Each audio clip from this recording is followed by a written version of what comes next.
할렐루야, 좋은 아침입니다. 오늘 하루 그리스도 안에서 충만해지는 하루 되시기를 축원합니다.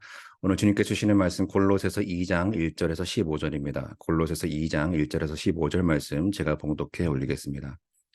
내가 너희와 라오디게아에 있는 자들과 무릇 내 육신의 얼굴을 보지 못한 자들을 위하여 얼마나 힘쓰는지를 너희가 알기를 원하노니 이는 그들로 마음의 위안을 받고 사랑 안에서 연합하여 확실한 이해의 모든 풍성함과 하나님의 비밀인 그리스도를 깨닫게 하려 함이니 그 안에는 지혜와 지식의 모든 보화가 감추어져 있느니라. 내가 이것을 말하면 아무도 교묘한 말로 너희를 속이지 못하게 하려 함이니 이는 내가 육신으로는 떠나 있으나 심령으로는 너희와 함께 있어 너희가 질서 있게 행함과 그리스도를 믿는 너희 믿음이 굳건한 것을 기쁘게 봄이라. 그러므로 너희가 그리스도 예수를 주로 받았으니 그 안에서 행하되 그 안에 뿌리를 박으며 세움을 받아 교훈을 받은 대로 믿음에 굳게 서서 감사함을 넘치게 하라. 누가 철학과 헛된 속임수로 너희를 사로잡을까 주의하라. 이것은 사람의 존통과 세상의 초등학문을 따름이요 그리스도를 따름이 아니니라.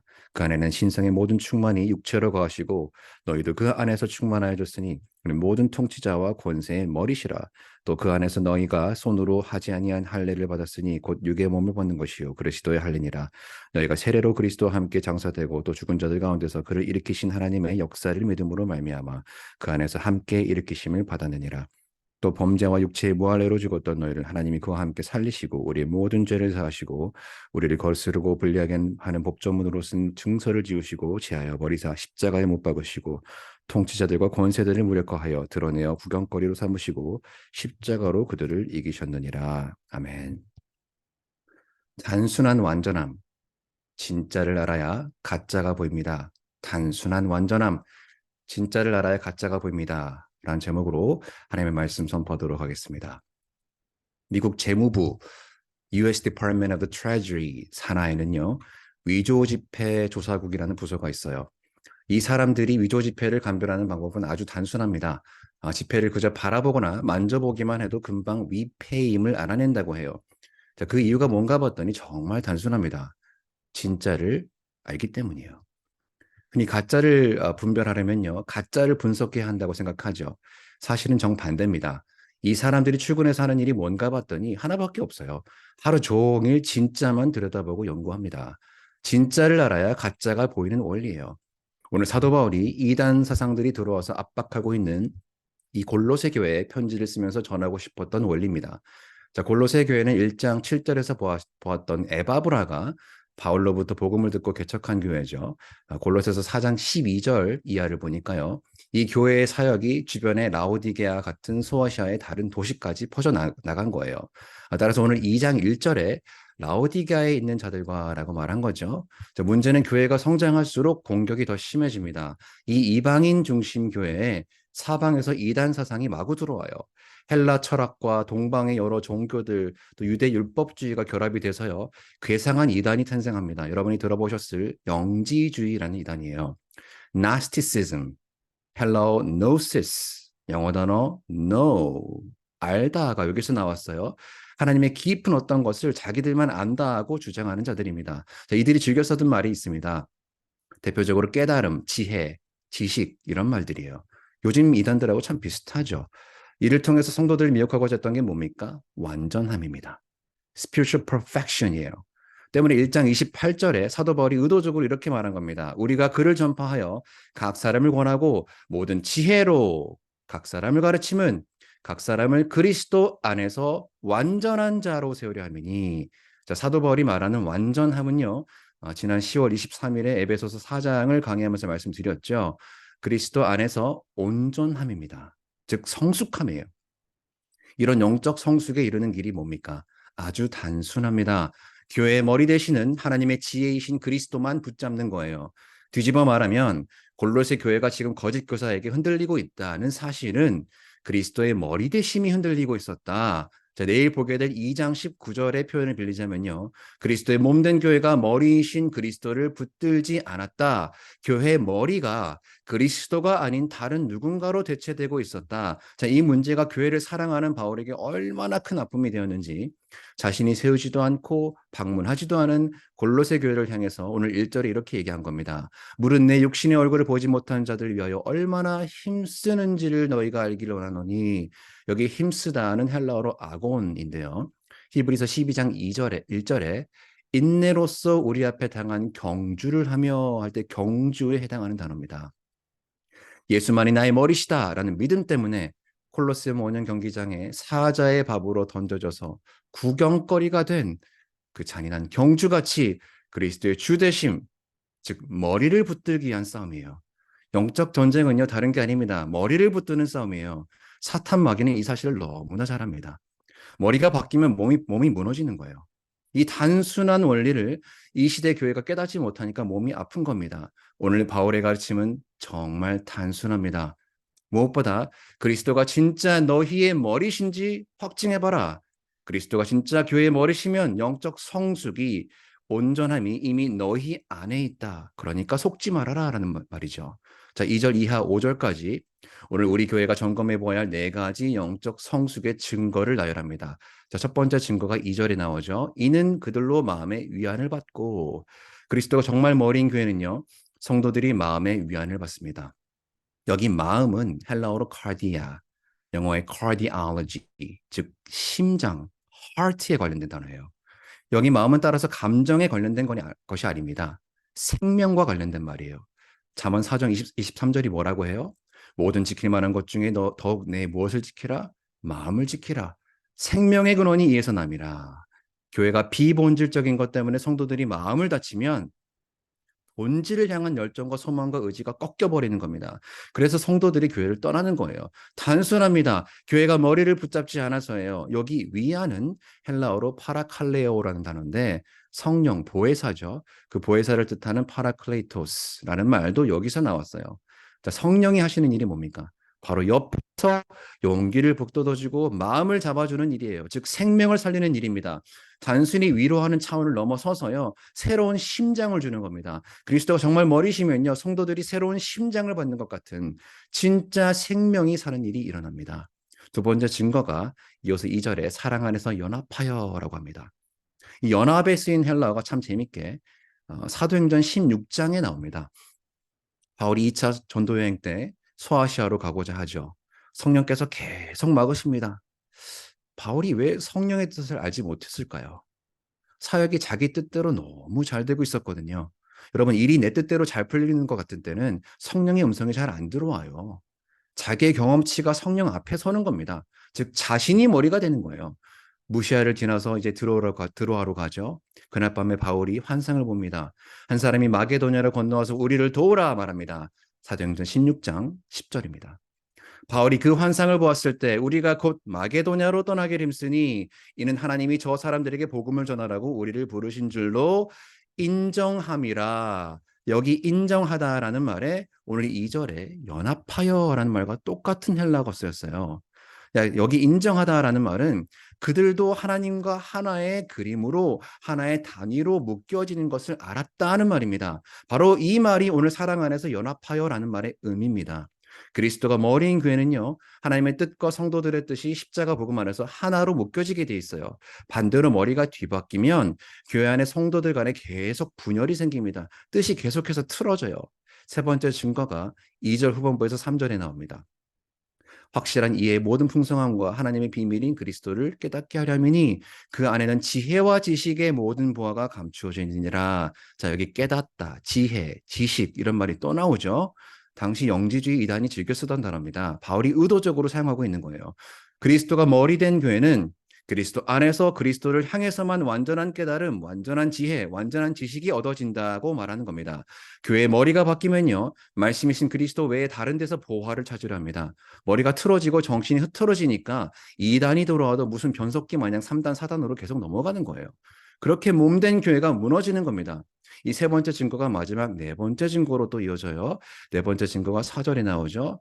내가 이것을 말하면 아무도 교묘한 말로 너희를 속이지 못하게 하려니니 교묘한 말, 너희를 속이다. 이 두 단어의 헬라어를 보면요. 모두 공통적으로 하나의 어근을 가지고 있습니다. 바로 로고스예요. 로고스가 뭡니까? 말씀이죠.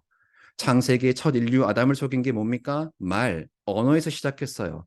옛뱀, 곧 마귀의 첫 공격이 뭐였어요? 하나님이 참으로 너에게 동산나무의 모든 열매를 먹지 말라 하시더냐? 하나님이 정말 그렇게 말씀하시더냐? 이랬어요. 인류의 타락의 시작인 말, 거짓이었기 때문에 이 문제는 오직 진리의 말씀으로 풀어야 됩니다. 따라서 말씀이신 하나님이 이 땅에 직접 내려오셔야 했던 거 아닙니까? 하나님의 말씀이 없이는 구원을 이룰 수 없었던 거예요. 그런데 오늘 당시 소아시아 지역을 순회하던 거짓 교사들이 골로새 교회에 들어오면서 말씀에 무언가를 더하고 혼잡하게 한 겁니다. 왜 끊임없이 말로 속일까요? 그게 사탄 마귀가 하는 짓이에요. 요한복음 8장 44절에 예수님께서 답을 하셨죠. 너희는 너희 아비 마귀에게서 났으니 너희 아비의 욕심대로 너희도 행하고자 하느니라. 거짓을 말할 때마다 제 것으로 말하나니 이는 그가 거짓말쟁이요 거짓의 아비가 되었습니다. 자, 그리스도가 정말 머리가 맞다면요. 성숙한 교회라면 교묘한 말의 속임수, 거짓에 속지 않아요. 교회된 여러분 깨어 있으십시오. 분별하십시오. 단순합니다. 진짜를 알면 가짜가 보입니다. 이를 정리한 말이 오늘 5절이죠. 너희가 질서 있게 행함과 그리스도를 믿는 너희 믿음이 굳건한 것을 기쁘게 봄이라. 그럼 구체적으로 이 영적 성숙을 어떻게 이룰 수 있을까? 6절입니다. 그러므로 너희가 그리스도 예수를 주로 받았으니 여기 받았으니 쓰인 헬라어가 요한복음 1장 11절에 자기 땅에 오매 자기 백성이 영접하지 아니하였으나 여기 영접하다에 쓰였어요. 요한복음 1장 11절에 영접했다는 말은 입술로 예수님이 구주이심을 고백했다의 개념 정도가 아닙니다. 그 원어를 보니까 그리스도와 한 몸이 되었다. 즉 그리스도와 내가 묶여지고 한 몸이 된 겁니다. 이게 사도 바울이 오늘 골로새 교회에 특별히 강조하고 싶었던 말이에요. 자, 이따 11절 이하의 할례 세례를 다루면서 함께 보겠지만 이단 세력에 즐겨 쓰던 말이 또 연합입니다. 자, 그리스도 연합이 되어서 한 몸이 되면 어떤 일이 일어나요? 6절 마지막이죠. 그 안에서 행하되. 여기 행하다라는 말은 to walk, 걷다라는 의미입니다. 창세기 12장 1절에 하나님께서 아브라함에게 너는 너희 고향과 아버지의 집을 떠나서 내가 내게 보여줄 땅으로 가라고 말씀하셨죠. 여기 가라에 해당하는 히브리어가 오늘 6절에 행하되에 해당하는 헬라어예요. 그 뜻을 보니까요. 함께 걷다 합니다. 아브라함은 어쩔 수 없이 등 떠밀려서 간 게 아니에요. 하나님과 함께 걸은 겁니다. 신앙은 하나님과 함께 걷는 겁니다. 주일에 예배당에 앉았다 가는 게 신앙이 아니에요. 일주일 내내 계속 하나님과 함께 걷는 게 신앙입니다. 제자리에 머무는 게 아니라 영적 성장을 가리키는 거죠. 여러분은 오늘 제자리에 머물러 앉아 계십니까? 아니면 계속해서 머리를 향해 그리스도를 향해 자라나고 계십니까? 자, 머리를 향해 자라나는 영적 성장이 어떤 모습인가 봤더니 7절에 선명한 비유를 통해서 말을 하고 있죠. 그 안에서 뿌리를 박으며, 자, 뿌리를 박으며는 당시 농사를 지을 때 쓰는 용어입니다. 자, 헬라 원문을 보니까 완료형으로 돼 있어요. 식물이 한번 뿌리를 내리면 다시 내리지 않듯이 계속해서 일어나는 일이 아니라 단회적인 사건을 가리키는 거죠. 자, 반면에 세움을 받아라는 말은 건축에서 쓰는 용어입니다. 한번 뿌리 박힌 터 위에 건물을 지어서 계속 올라가는 모습을 비유한 거죠. 제가 회사를 다닐 때 반도체 관련 케미컬 공장을 세우는 과정을 터를 놓는 순간부터 쭉 경험을 했습니다. 얼마나 그 과정이 정교하든지 끊임없이 계속해서 진행이 돼요. 바로 이 모습을 표현한 거죠. 자, 원문을 봐도 현재 진행형입니다. 한번 그리스도 안에 뿌리를 박으면 그 터 위에 계속해서 성장하는 것을 말하죠. 그렇다면 그 성장의 목적이 뭐예요? 7절 후반부입니다. 교훈을 받은 대로 믿음에 굳게 서서 감사함을 넘치게 하라. 여기 넘치게 하라의 원어를 보니까 강물이 뚝을 넘쳐서 제방을 넘쳐서 흐르는 모습이에요. 이 그림이 에스겔 47장에 성전으로부터 흘러 넘치는 강의 모습으로 이어지죠. 깊이가 점점 깊어져서 물이 무릎에 오르고 허리에 오르고 건너지 못할 강이 됩니다. 오늘 7절에 넘치다는 따라서 또한 현재 진행형이에요. 하나님의 사랑은요, 어제나 오늘이나 영원토록 넘침을 믿으시기 바랍니다. 그러나 우리의 꿈과 우리의 현실은 항상 괴리가 있어요. 왜 그럴까요? 자, 이어지는 8절에서 10절에 사도 바울은 우리의 현실을 꼬집습니다. 8절이죠. 누가 철학과 헛된 속임수로 너희를 사로잡을까 주의하라. 자, 8절에 사로잡을까라는 말에 주목할 필요가 있어요. 강남역에 가시면은 종종 만나는 이들이 있죠. 도를 아십니까? 자, 이들의 세계에도 나름 단계가 있어요. 도를 아십니까? 이렇게 던졌는데 조금 솔깃하다 싶으면 자, 어디 빌딩으로 오세요. 꼬드깁니다. 자, 일단 들어오면 어떻게 돼요? 이리가 양을 낚아채듯이 훅 사로잡아 갑니다. 신천지를 비롯한 많은 이단들의 공통적인 수법이에요. 바로 이 모습이 8절에 너희를 사로잡을까에 숨어 있는 거죠. 자, 사로잡다라는 말을 헬라어로 보니까 술라고게오라는 말인데 영어의 synagogue라는 말이 여기서 나왔습니다. synagogue가 무슨 뜻이에요? 회당이죠. 즉 노량물을 취하듯이 자신들만의 예배당으로 끌고 들어가 버리는 거예요. 자, 왜 이런 이단들의 말도 안 되는 속임수가 통하는 걸까? 그 깊숙한 곳을 들여다보니까 우리 인생에 풀리지 않는 고통의 문제를 건드려요. 거룩하시고 선하신 하나님이 이 세상을 창조하셨다면 이 세상은 왜 여전히 악이 가득할까라는 질문을 던지죠. 하나님은 믿는데 나와 내 배우자, 자녀는 왜 이렇게 질병으로 고통받아야 하며 내 신분 문제는 왜 이렇게 꼬여서 10년이 넘도록 풀리지 않으며 왜 나는 흙수저로 태어나서 금수저들이 다스린 세상에서 사회적 약자가 되어야 하며 왜 저 불의한 사회 종교적 지도자들은 여전히 권력을 누리고 있는가. 누구도 모르는 이 마음속 깊은 곳에 아픈 데를 건드려 버리니까 사람들이 훅 넘어가는 겁니다. 그리스도에 묶여야 할 사람들이 엉뚱한 데 가서 묶여버려요.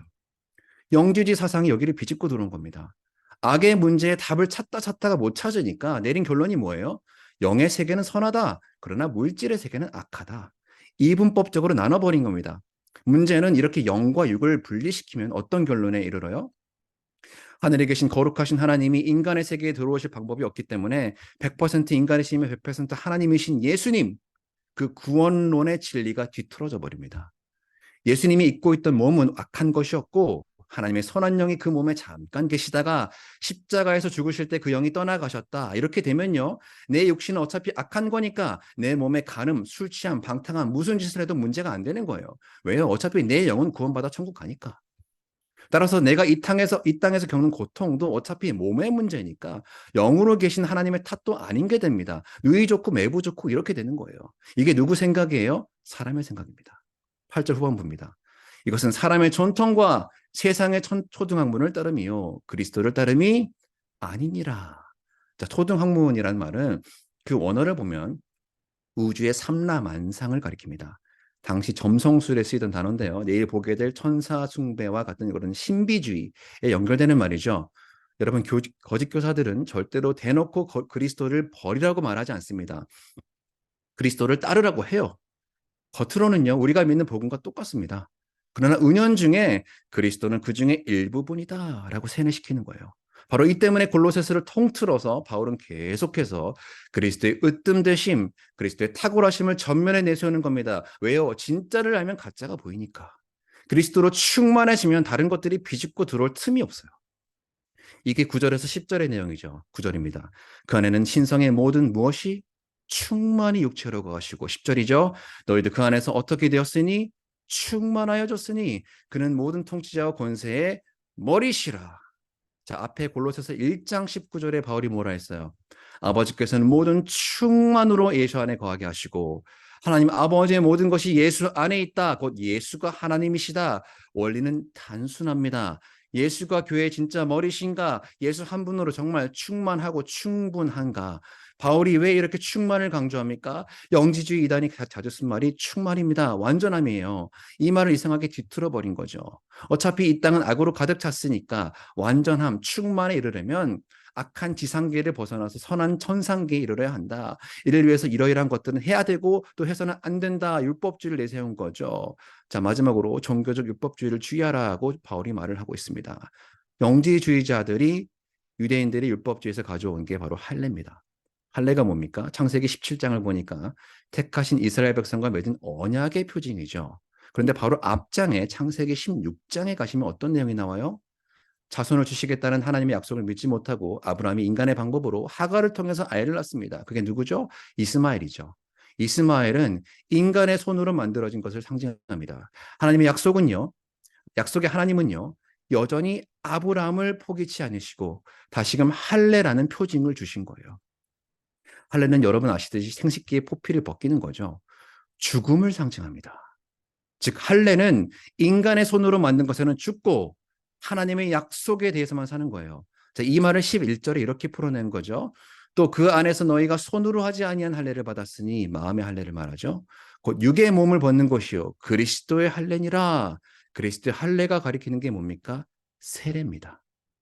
지난주 월요일에 스바냐 묵상에서도 말씀드렸죠. 세례가 상징하는 것은 연합입니다.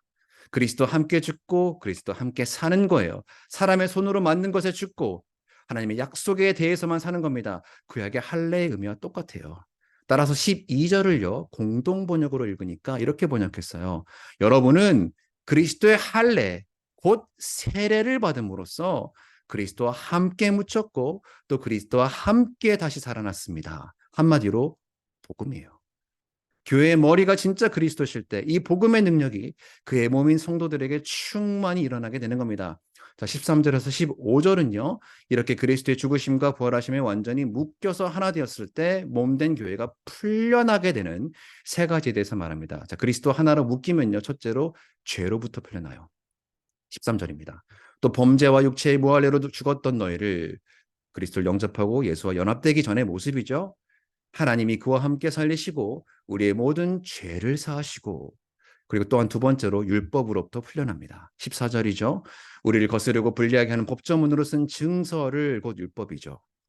지우시고 제하여 버리시고 십자가에 못 박으시고 자, 그리스도께서 죄뿐 아니라 율법 또한 십자가에 못 박으셨다. 자, 율법 아래에 있다가 율법에 정죄하면서 풀려나면 이제 어디 아래에 있어요?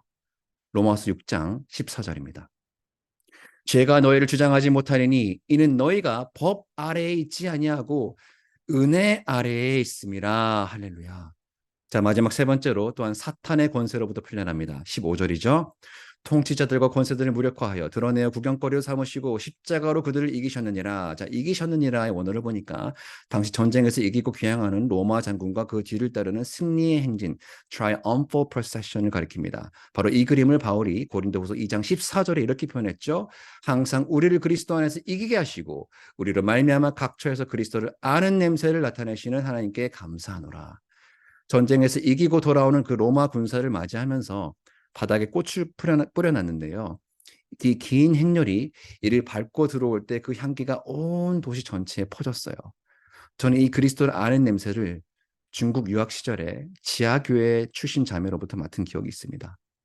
잘 씻지 못하고 머리도 헝클어지고 까만 얼굴의 외모였지만 예수님 한 분 때문에 만족한다 고백하던 진짜 제자였습니다.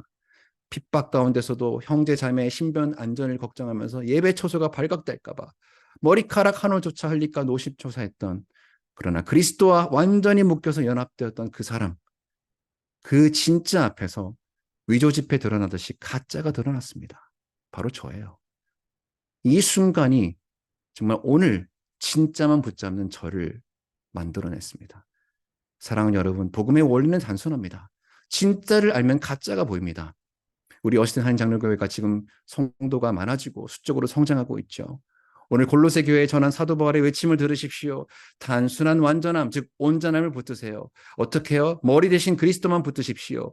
그리스도 외에 다른 것이 머리가 되기 시작할 때 그리스도의 몸이 아프기 시작하는 것입니다. 교회의 머리가 누구신지 오늘 말씀 앞에 내 공동체와 교회를 비춰보시기 바랍니다. 말씀이신 그리스도와 하나로 묶이십시오. 말씀 대신 그리스도와 한 분으로 충만해지십시오. 그래야 해서 말씀 안에 뿌리 박히고 세움을 받아 생명의 강이 흘러넘침으로 마음의 위안을 받고 사랑 안에서 연합하여 머리 되시는 그리스도로 충만해지시는 AKP 성도님 되시기를 축원합니다. 기도하겠습니다. 생명의 주 되신 하나님, 오늘 여기 모인 우리 성도님들 오직 그리스도와 묶여서 한 몸 되는 연합 누리게 하여 주시옵소서. 그래서 말씀 안에서 온전함을 이루어서 거짓과 속임수에 현혹되지 않고 머리 되시는 그리스도 한 분 붙드는 단순한 완전함, 영적 성숙 누리는 교회 되게 하여 주시옵소서. 예수님의 이름으로 기도합니다. 아멘. 오늘 말씀을 기억하면서 함께 기도하실 때 하나님 아버지, 교회의 머리 되시는 그리스도를 붙드는 단순한 완전함, 영적 성숙을 충만히 누리는 에키피시 공동체 되게 하소서. 자, 에키피시 비전 말씀 제자 미션을 공동체 기도해 주시고요. 캄보디아 장성규 선교사님 위해서 기도해 주시기 바랍니다. 치유를 위한 기도, 우리 투병 중이신 성도분들, 특별히 김영수 집사님, 우리 조은규 권사님, 엘펠트 성도님, 이현석 집사님, 또한 목장에 또한 어려움을 겪으시는 분들, 재정 신분의 문제를 통해서 고통받으시는 분들, 성도분들 위해서 기도하시며 삶의 자리로 나아갑니다. 기도하겠습니다.